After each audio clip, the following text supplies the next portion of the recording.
மாண்புமிகு மனிதவள மேலாண்மைத்துறை அமைச்சருடைய பதில் உரை. போதுங்க, இவ்வளவு பேர் தர முடியாது. நீ பதில் உரை பேசிடுங்க. மாண்புமிகு நீதித்துறை அமைச்சர் அவர்கள், மாண்பு நீதித்துறை அமைச்சர் அவர்கள்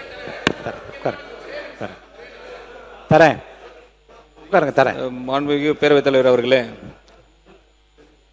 farmer minister of the DMK morning கேட்டிருந்தாங்க. ஆல்ரெடி டேப்ஸை பற்றி ஆல்ரெடி நான் சொல்லிட்டேன்.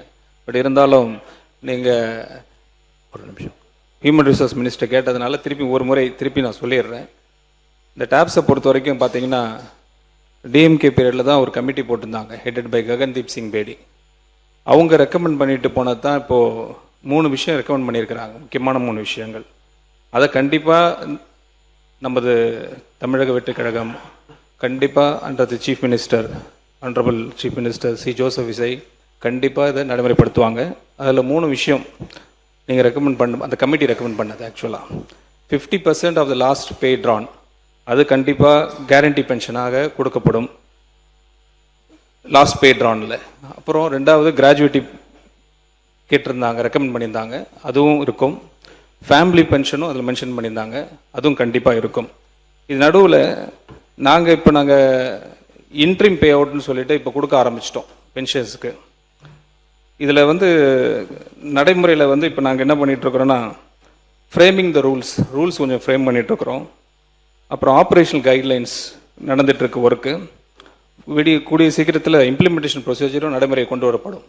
இந்த அவைக்கு திருப்பி மீண்டும் ஒரு மாதிரி சொல்லுகிறேன், டேப்ஸ்ன்றது கண்டிப்பாக வரப்போகிற நாட்களில் நடைமுறைப்படுத்தப்படும். தேங்க்யூ.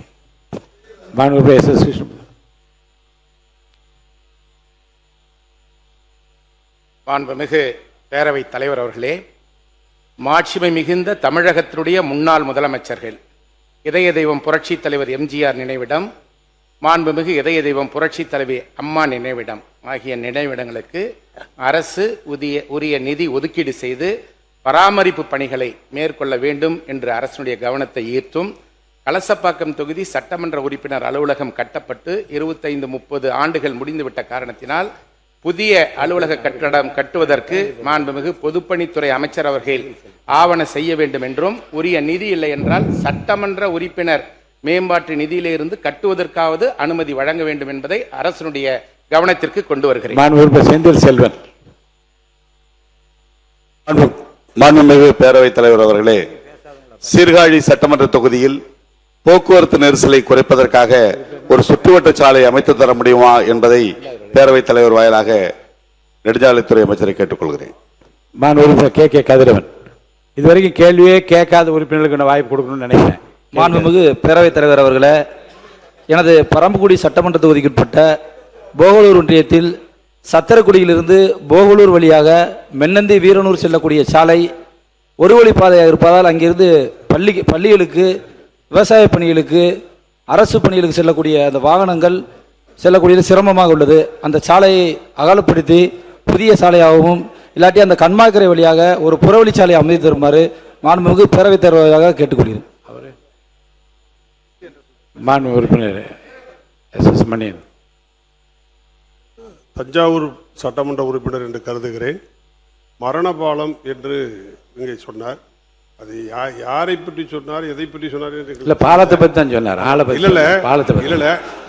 இல்ல, மக்கள் பயன்படுத்துகிற பாலத்தை மரணபாலம் என்று சொல்லக்கூடாது. அது அவை குறிப்பில் இருந்து நீக்கணும். இல்ல பாலத்துக்கு அப்படி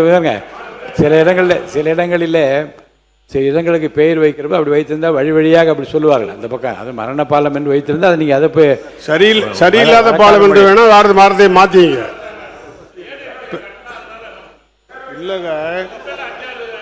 இல்லங்க, சரியில்லாத பாலம் வேணா மாத்துங்க.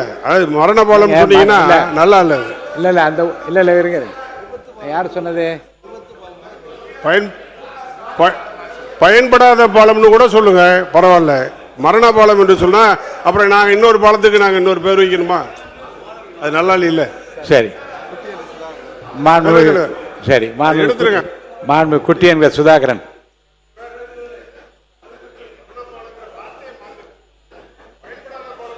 பயன்படாத பாலம், மாண்பு உறுப்பினர் பயன்படாத பாலமாக இருக்க சொல்லிடலாமா? மாண்புமிகு பேரவைத் தலைவர் அவர்களே, உண்மையிலே வணக்கம். 2 நாளா கேட்டுட்டு இருக்கிறேன். மிக முக்கியமானது, வால்பாறை பொள்ளாச்சியிலிருந்து வால்பாறை 67 கிலோமீட்டர், 40 கொண்டை ஊசி வளைவுகள் இருக்கின்றன. கடந்த 2 மாதங்களுக்கு முன்பாக 13வது கொண்டை ஊசி வளைவில் இருந்து 9வது கொண்டை ஊசி வளைவிற்கு வால்பாறையிலிருந்து கேரளா சென்ற சுற்றுலா பயணிகள் 12 பேரும் வண்டி கவிழ்ந்து மறித்து விட்டார்கள். ஏனென்று கேட்டால் அந்த 13வது கொண்டை ஊசி வளைவு மிக குறுகலாக உள்ளது.